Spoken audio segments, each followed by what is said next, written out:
Hey, folks. Good morning, good afternoon, good evening, wherever you're joining us from.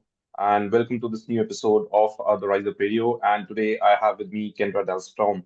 Kendra, very, very warm welcome to you on the Rise Up Radio. Thank you. It's great to be here. Awesome. So, folks, Kendra brings over 20 years of experience and is currently an executive advisor and coaching consultant to Fortune 50 organizations and C-suite leaders at companies such as Amazon, VMware, Cisco, HP, and many more. And she has wide experience in guiding leaders and executives through high-stakes transformations like mergers and acquisitions and organization reinventions. Kendra, this is some very, very heavy lifting. I don't think I can do justice. So, can you tell our audience a little bit about your work, please? Sure. I like to call myself the ghost in the boardroom. So really what I work on with executives as an executive advisor and an emotional intelligence advisor is really focused on their presence. And when I say presence, I'm not talking about performative things. I'm Hmm. talking about what is it that's actually going on inside of them and how can we self-regulate and work better to show up in the ways that we want to achieve what it is that we want to achieve without Hmm. burning ourselves into the ground. And Yeah. that's typically what I run up against with these high achievers in very high stakes conversations. So how can we really create authentic authority and use emotional intelligence as our gateway to do that? Awesome. This sounds like solid, solid work, Kendra. And by the way, folks, the topic for us today is the intersection of AI and leadership, right? Kendra, AI is a reality right now. We can't close our eyes to it, right? And it's actually one of those big transformations that have happened in the past as well. And you are working very closely with executives to manage some of these transformations. What is your take on AI as a transformation in organizations and in the workplace at a very, very high level? And then obviously we're going to break it down further. Yeah, so I think my first observation is there's sort of two camps, right? The Hmm. first is that um, they're really just fear-based. Like they're like, oh boy, we better catch up, we better get ahead, which isn't necessarily wrong thinking, but Hmm. if it's coming from a place of fear and you're not slowing down enough to actually be strategic and thoughtful about it and really recognize what we're dealing with here, then you can end up making a lot of long-term decisions and errors. And Hmm. so that's sort of the first camp. The second camp are folks that I think are leaning on it a little more aggressively in terms of what its capabilities are around pattern recognition and Hmm. whatnot, but they're losing that human element. And I think Hmm. they're over rotating a little bit. What I'd Hmm. like to put out there is I think where some are missing the boat and some are starting to do it okay. I don't know if Hmm. anyone's really doing it well yet, is we all Hmm. need to stop and take a deep breath and realize that this is a huge experiment. Hmm. We're all just within a huge experiment. And Right. I know we can look back at things like the internet and see how much that took off and get fearful on like, oh my gosh, if we don't get in now, then we're going to fall behind. Maybe, maybe Maybe, not. maybe not. Yeah. Yeah, like ask those coaching questions. Like we don't know that, Correct. that's just the fear of the unknown of what's Yeah. in the future. And so Yeah. I'm asking everyone and encouraging all of my leaders as a strategic advisor to slow down, take a deep Hmm. breath, and really start to look at this is just a great experiment. And Hmm. within that experiment, how can we be playful and thoughtful and strategic and really just be thinking about it like an experiment. I Hmm. feel like right now, if I was to use an analogy, we're thinking of AI as the human body and human behavior as the head or the arm. Yeah. And what I'd like to do is flip the script and say, let's think about human behavior and humanity and the human element as the body and AI as an arm. Yeah. I like the way you put It's a it because I tool. think I really like the way you put it because I think a lot of companies are overestimating what AI can solve for at the moment, maybe. And obviously it's going to change. And they're also at the same time underestimating the human equation of everything, isn't it? Yeah, absolutely. And we have to just remember that I think because it's so big and new and with all the media attention, we can make it bigger than it is a big deal, but we can Yeah. make it feel Yeah. more important than it really Yeah. is. And I think that we need to treat it like a tool in our Yeah. toolbox Yeah. instead of it us being a tool in their toolbox. Correct. And I think that's why people are so fearful of being replaced. Correct. And I get it, right? And that is why you have the other camp, which is being really careful, and which is Hmm. basically, in the mode of wait and watch. But there is always a risk of being left behind, isn't it? So Hmm. somewhere down the line, you need kind of a hybrid approach where you start experimenting, like you said, and Hmm. see what's working and what's not working. Yeah. Yeah. And I think the answer to that is both. I think, in some cases, um, I think we need agile approaches, almost like if you were Hmm. to go back into the product, marketing, product Yeah. launch world of things. Let's not necessarily a waterfall approach, but let's look at an agile approach that really Mm. lets us quickly test things and then Right. quickly either iterate and improve or Correct. abort Correct. it.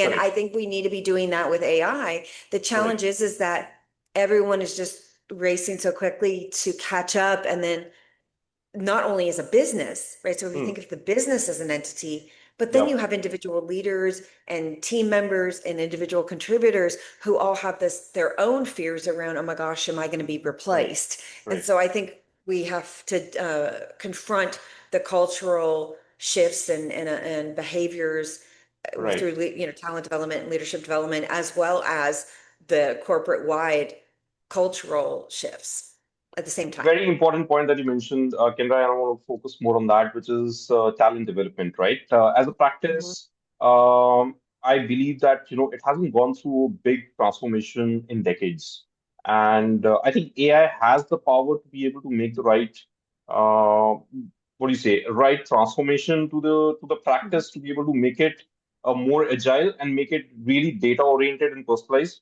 What's your take on it? And more importantly, what and how can talent development really reimagine itself with Yeah. AI? Well, I believe, in all the coaching, I guess, sayings and, quotes and stuff out there. Otherwise, I wouldn't be in this practice. So I believe slow is fast. Mm-hmm. And I believe in taking it slow and really doing your diligence and, Mm. and research, not getting into analysis paralysis, but Yeah. then experimenting and then quickly, like I said, aborting or iterating and improving. And so Mm. with that, as it comes to AI, I think it's really important that we stop and really think about what AI is and what does Right. it do for us. And it Right. really is just pattern recognition, Mm-hmm. and it can connect dots across disparate resources to uncover those patterns. Yeah. And so we need to look at everything we're doing through that lens of, okay, how can that benefit me? And Right. so I think in terms of, talent development, I think, and we start looking at scoping roles and how things may change. Great. That gives me more time to be strategic, Correct. maybe do more thought leadership, maybe do Correct. more writing to create my Correct. brand, maybe be on LinkedIn more, maybe be doing more Correct. keynotes. I mean, Mm-hmm. as a leader, think about, okay, what does this free you up to do?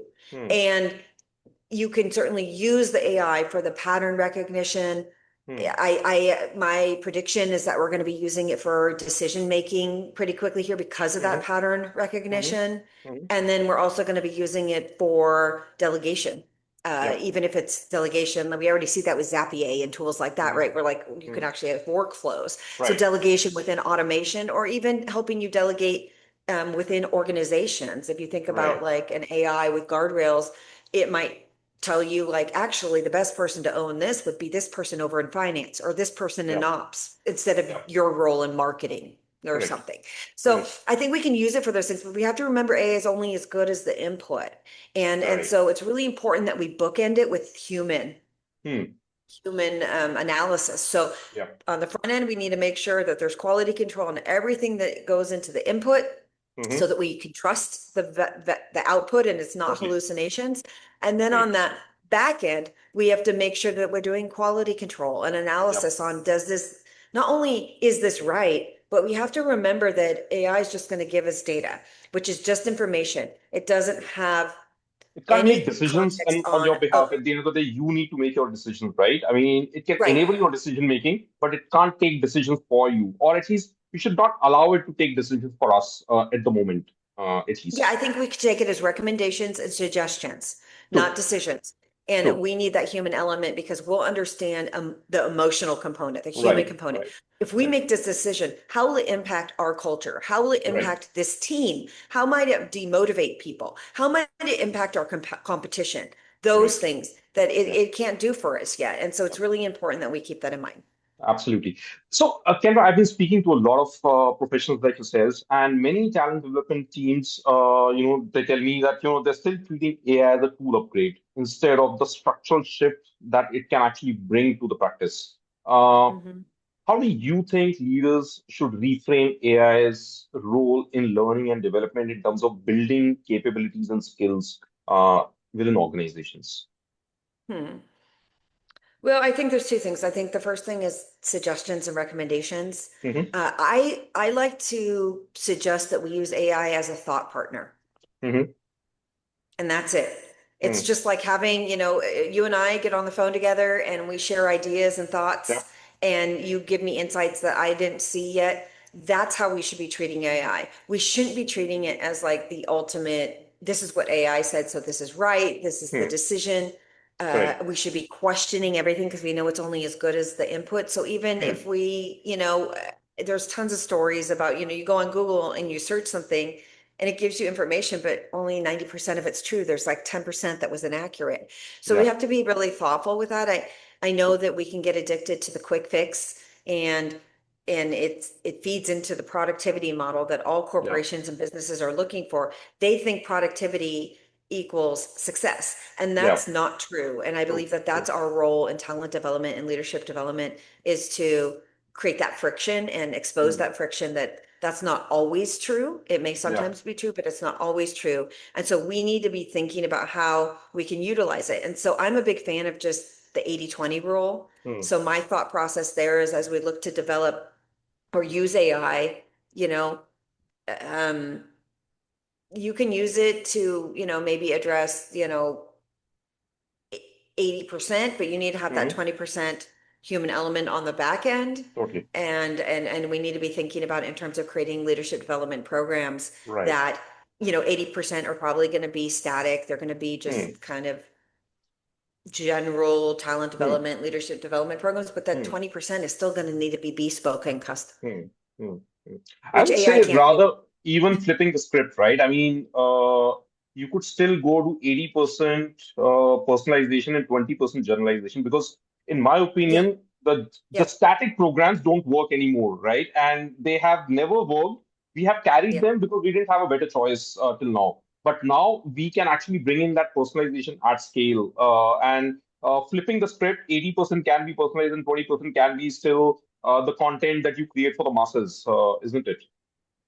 Yeah, and I love that you said that, because that's my belief too. I think we need 80% personalization, 20% generalization. Hmm. However, what I think all the corporations want is the 80% generalization and the 20% Yeah, personalization. So yeah, I believe it's up to people like you and I, who understand emotional intelligence and the importance of the human element, correct, as well as AI and leadership correct, development, talent development, to help them flip that script and right, realize why it's better.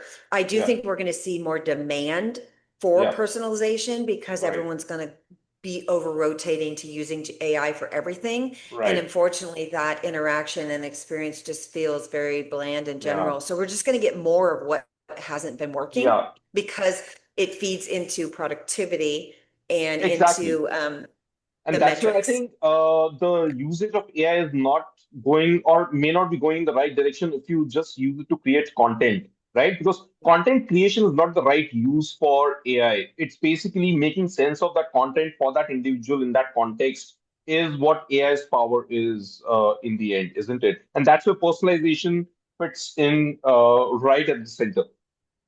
Yeah. And so the interesting thing there is AI is pretty general. So, I mean, if you're like Hmm. me, you can read a post on LinkedIn and you can tell if it's been written by Oh, AI. You can just absolutely. sense it. You can feel it. Not only, are the M dash is a dead giveaway for Correct. Chat GPT, but in addition to that, you can just sense it. And then you start to see everyone's posts kind of look the same and sound the Yep. same.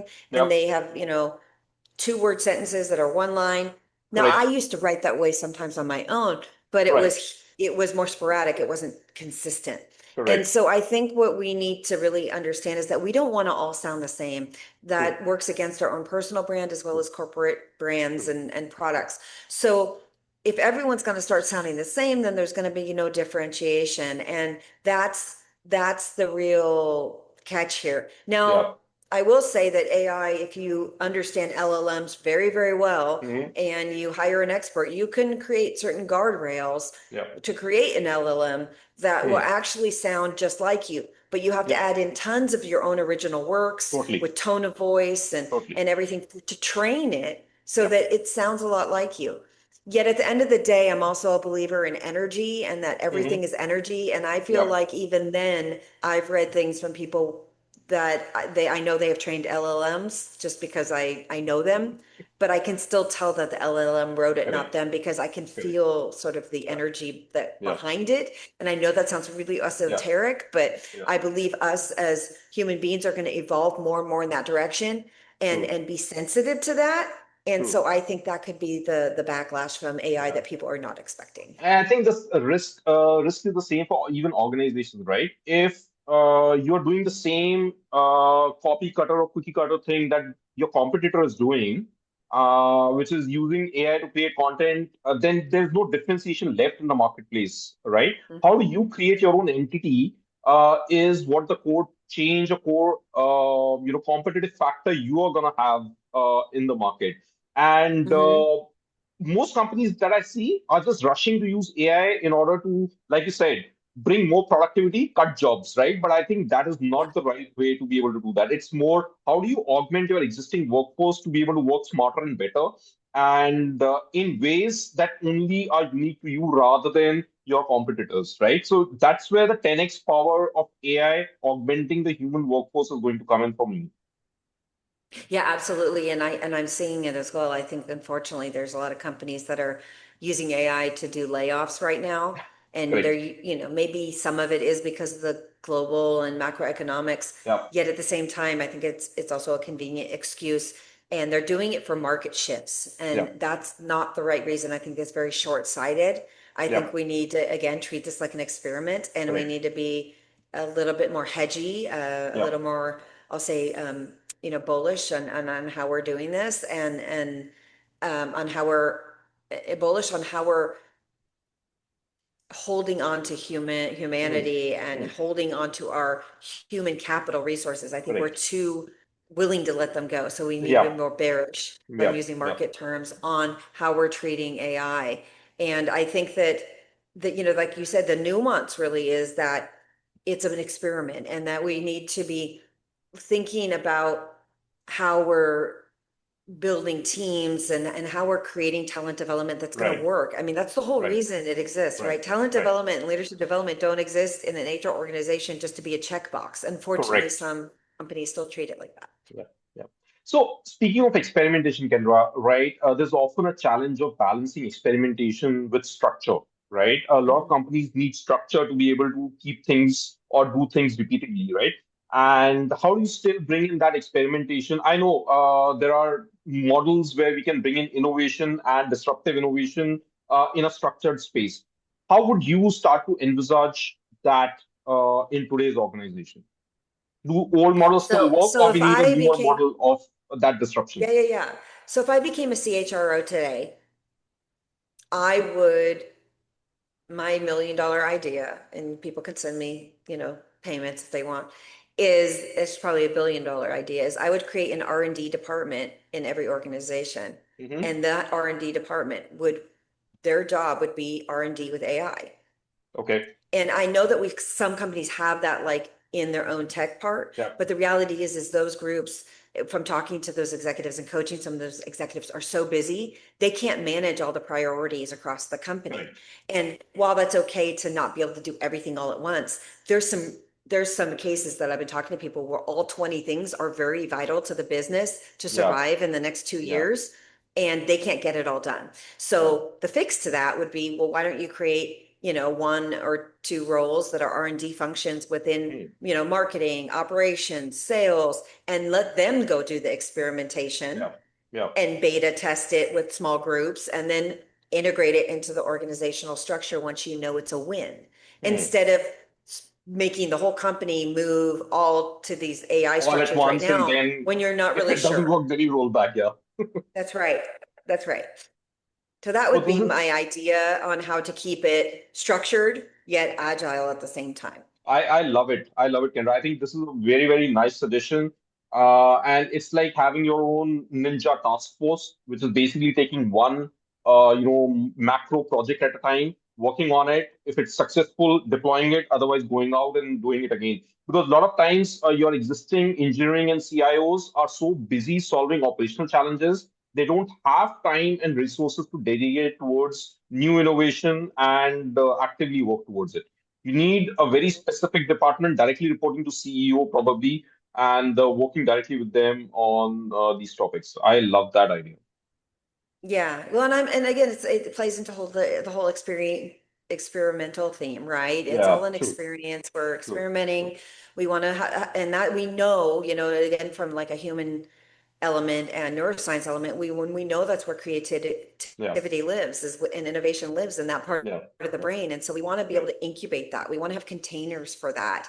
right. And the problem is when things start to come out as just general mandates across the business, it shuts down that part of our It brain, shuts and then down. we get back into the amygdala and we're in fear, and it's like, oh, I have Correct. to do this, or we're doing this, but I don't know Right. that I'm bought in.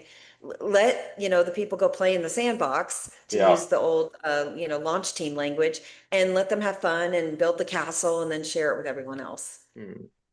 So there's also this talk that people keep having, which is AI has the risk of stripping purpose from work. Uh, Mhm. or do you think it can actually enhance it? What's your take? Well, I think it's about really being thoughtful on, and again, I'm going to get real coachy on you here, but how are we defining, focus?